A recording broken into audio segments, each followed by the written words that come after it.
ketika kalian sudah semakin jauh, lama tidak ke pesantren, boleh jadi banyak yang sudah hilang ingatannya tentang pesantren. Bahkan ingatan ini yang sudah mulai redup, tidak lagi begitu kenal tentang falsafah kehidupan pesantren. Dan jangan-jangan yang sudah lama di pesantren belum kenal Salafiyah Syafi'iyah Sukoharjo. Tidak hanya sebuah tulisan besar di pintu gerbangnya yang bersaingan dengan markas keamanan dan ketertiban, ditambah BP Ma'had kan gitu. Tetapi ada yang salah paham ketika mudah diprovokasi, sehingga mudah diprovokasi atas nama pesantren, atas nama alumni, atas nama ikhsas, ternyata digiring pada suatu kepentingan-kepentingan yang jelas bukan prinsip pesantren. Atas nama Ahlul Bait, atas nama keluarga besar, atas nama Dzurriyyah Bani As'ad, kalian digiring dengan kepentingan.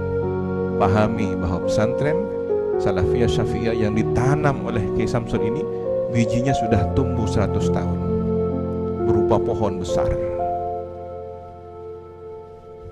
Ini falsafahnya ya.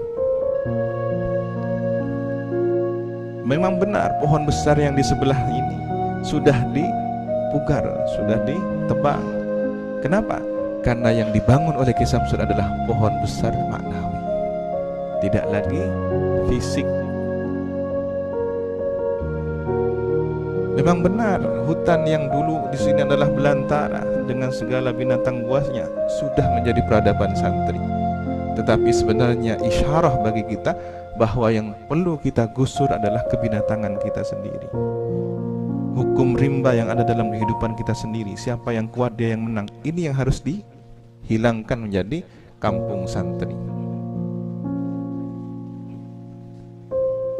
Beberapa harimau induk dan anaknya dengan cara yang cukup lemah lembut, karomah, sehingga tanpa ada penentangan tunduk jinak menyingkir, pindah, karena di sini akan ditempati oleh Kiai Samsul dan anak keturunannya.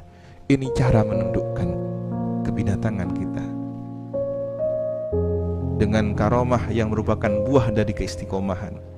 Maka istiqomahlah yang kemudian akan mendatangkan banyak kebaikan.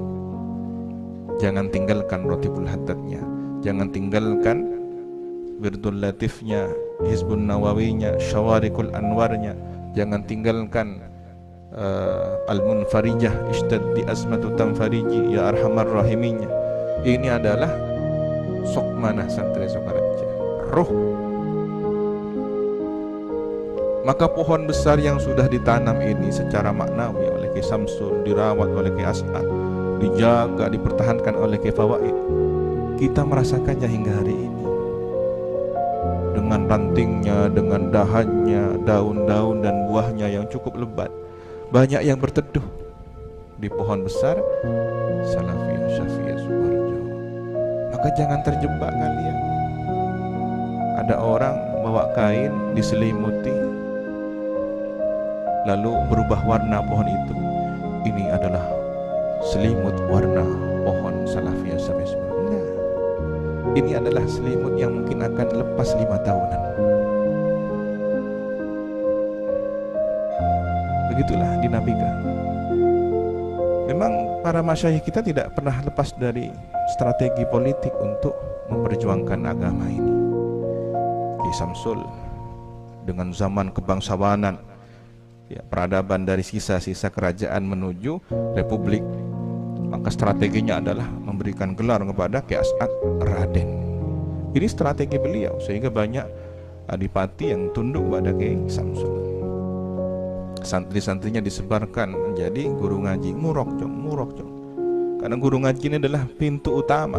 Banyak murid yang kelak akan menjadi bangsawan, negarawan, ekonom dari guru-guru ngajinya ini.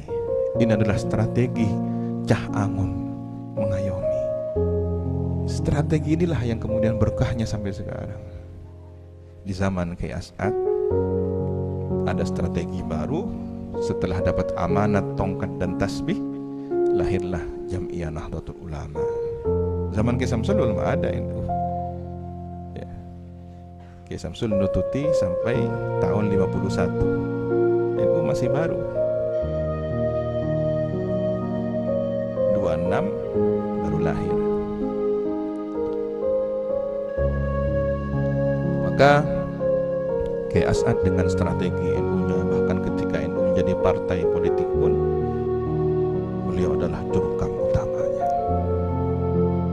Berubah strategi, Orde Baru, dipangkas semua partai menjadi 3. Beliau memilih di mana umat Islam berada, di 3.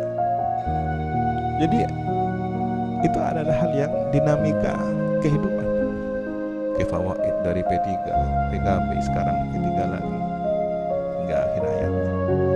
Maka jangan kemudian pohon besar ini terjebak oleh warna-warna itu. Biarkan pohon besar ini dengan pohon besarnya. Kalian jangan kemudian terpesona ada orang yang memetik rantingnya lalu diukir menjadi tongkat. Ini adalah tongkat pohon besar Sukoharjo. Tidak, itu hanyalah bagian dahan atau ranting dari pohon besar Sukoharjo. Kebetulan dia pandai membuat tongkat itu. Ada yang kemudian pulang membawa buahnya, ditanam di rumahnya menjadi pohon-pohon baru, lalu berkata, ini pohon Sukoharjo. Itu buah yang tumbuh di tanah seberang, bukan pohon Sukoharjo. Maka jangan kemudian menisbatkan sesuatu kepada pohon besar ini hanya kepentingan-kepentingan yang bersifat duniawi. Tapi kalau ini adalah keberkahannya, iya, ini adalah ruh dari pohon besarnya, sambungkan itu. Sekarang banyak yang kemudian mengklaim bahkan pohon besar ini mau diselimuti dengan berbagai warna, yang itu adalah hanya kain. Setelah kain itu sudah terjatuh, maka tinggal pohon besarnya. Fokus kalian kepada pohon besar Salafiyah Syafi'iyah Sukoharjo yang ditanam oleh para masyayikh kita. Ini yang harus difahami, sehingga tidak bingung, kenapa ya ini kok tahun ini ikut ini pilihannya sini. Dinamika, strategi yang sewaktu-waktu bisa berubah. Sementara ada yang terjebak Pakun Estoh, ternyata digiring kepada kepentingan-kepentingannya.